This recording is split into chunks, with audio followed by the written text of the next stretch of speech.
Bismillahirrahmanirrahim. Salam kognitariat untuk kita semua orang-orang yang punya daya kognisi, tapi nggak punya daya kapital. Itulah kita. Proletara berkognisi alias kognitariat.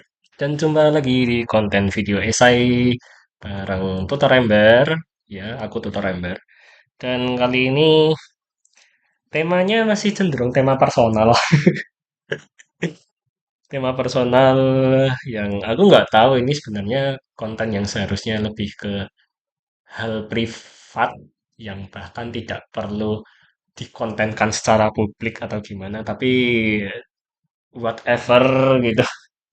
Karena di sini aku masih sedang melatih diri untuk punya konsistensi kreasi konten setiap hari, jadi aku mau upload dan atau mau video esaikan hal personal dari aku yang aku bisa speak up dengan cukup banyak dan paling nggak by duration itu cukup untuk di-package menjadi sebuah konten video essay. Dan kali ini berkaitan dengan salah satu teman SMA aku yang dulunya ketua Rohis dan dulunya pokoknya Islami ideal gitu, tapi akhirnya sekarang malah pacaran dan membuka secara terang-terangan tentang aktivitas pacarannya itu sendiri.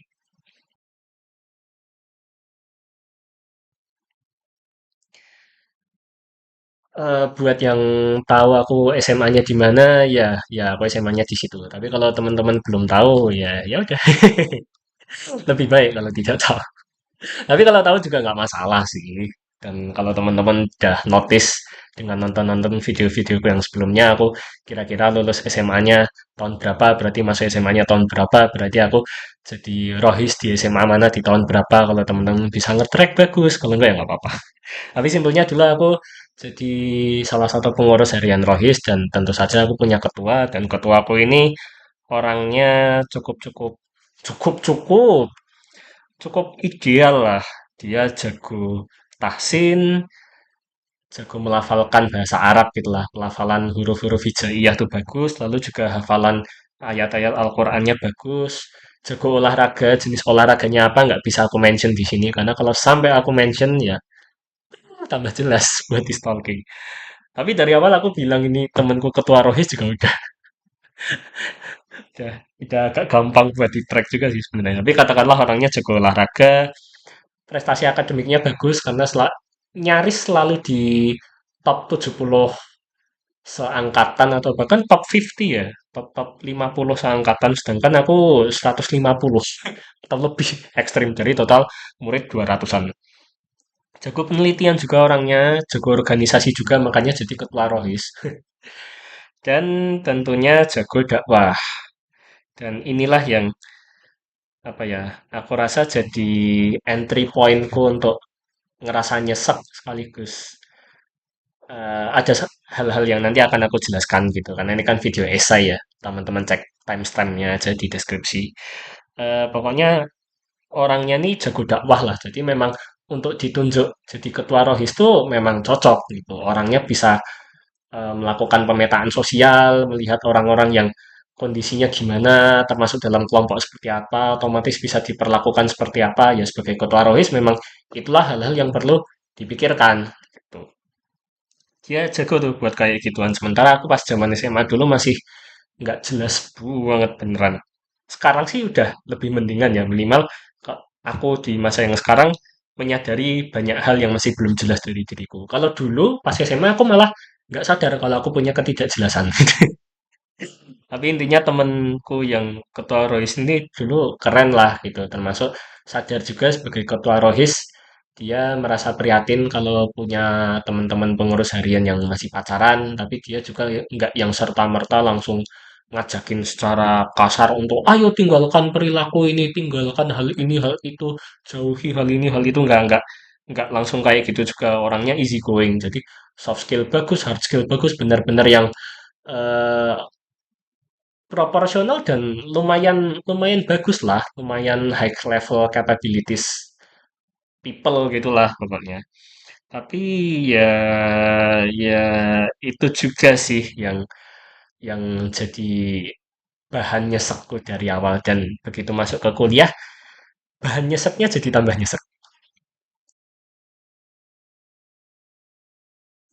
Masuk kuliah, temenku yang dulunya ketua ROHIS ini, dia dapat beasiswa penuh, jadi selama kuliah S1 dia benar-benar nggak bayar sama sekali, dapat beasiswa penuh kalau nggak salah.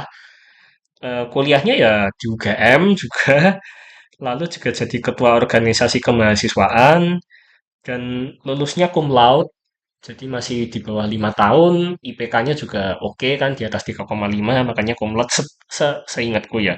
Kalau IPK-nya nggak di atas 3,5, kayaknya enggak deh, di atas 3,5 kalau nggak salah.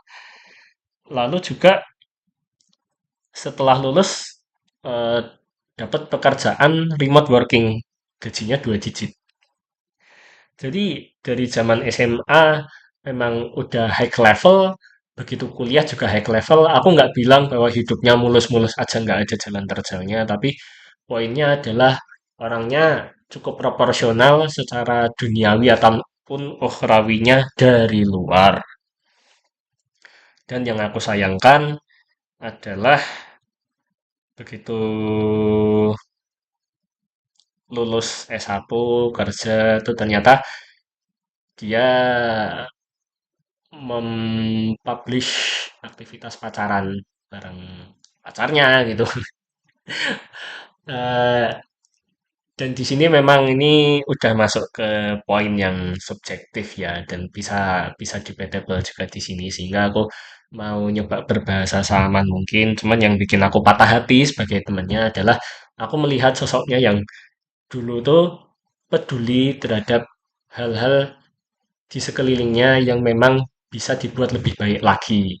Tapi tidak serta-merta dia mencoba memperbaiki hal yang bisa diperbaiki lagi tersebut secara judgmental dulu kayak gitu. Tapi sekarang orangnya malah seakan-akan kayak melepaskan diri dari masa lalunya gitu. Sedangkan kalau aku sendiri sekurang-kurangnya aku tahu betul aib-aib hidupku seperti apa dan aku sadar ketika aku punya aib aku tidak akan mempublish aib tersebut gitu. Tapi di temenku yang ketua Rohis ini, dia kayaknya paham deh kalau di masa SMA dulu dia berpikir bahwa pacaran itu adalah hal yang seharusnya atau seyogyanya tidak dipublikasikan atau diumumkan sebagai sesuatu yang dipamerkan dengan bangga atau dengan kesyukuran gitu karena kan memang secara sederhananya pacaran memang tidak dianjurkan ya di dalam agama Islam tapi kok dia sekarang jadi gini ya gitu ada perubahan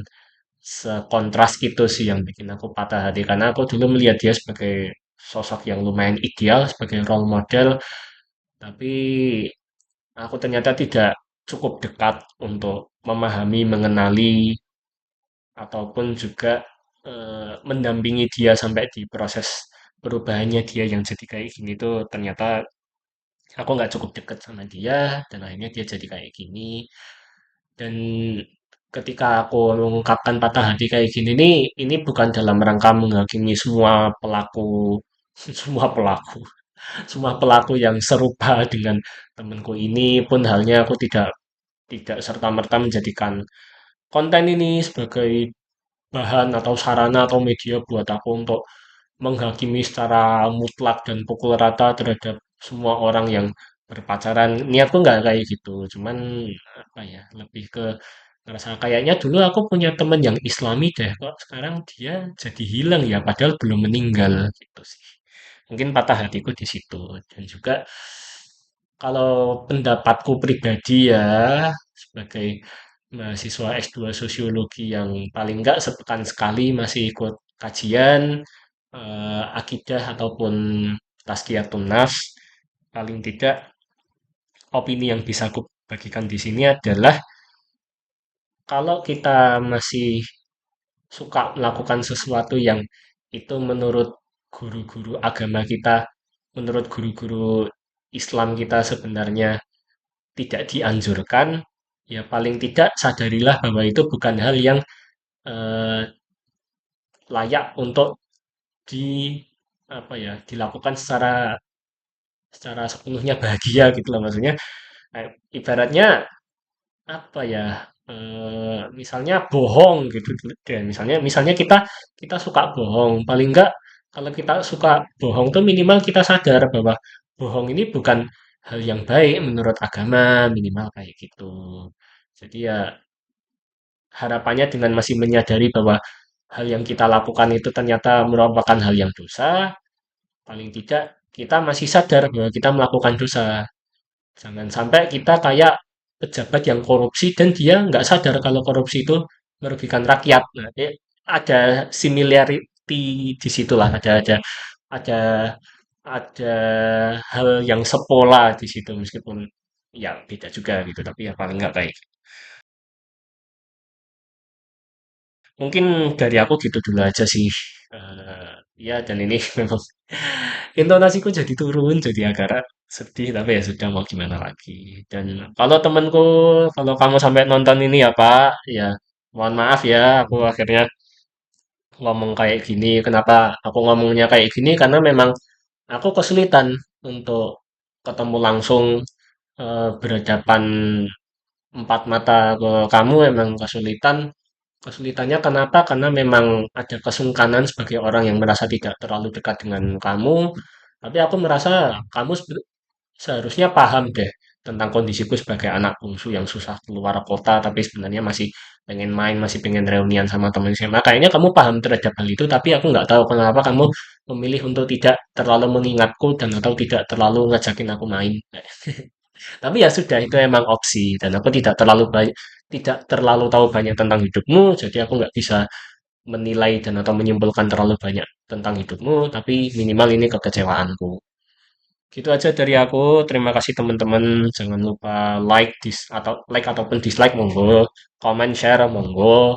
Cek juga deskripsi YouTube ini, deskripsi videonya ini kalau mau keep in touch sama aku. Dan salam kognitaria.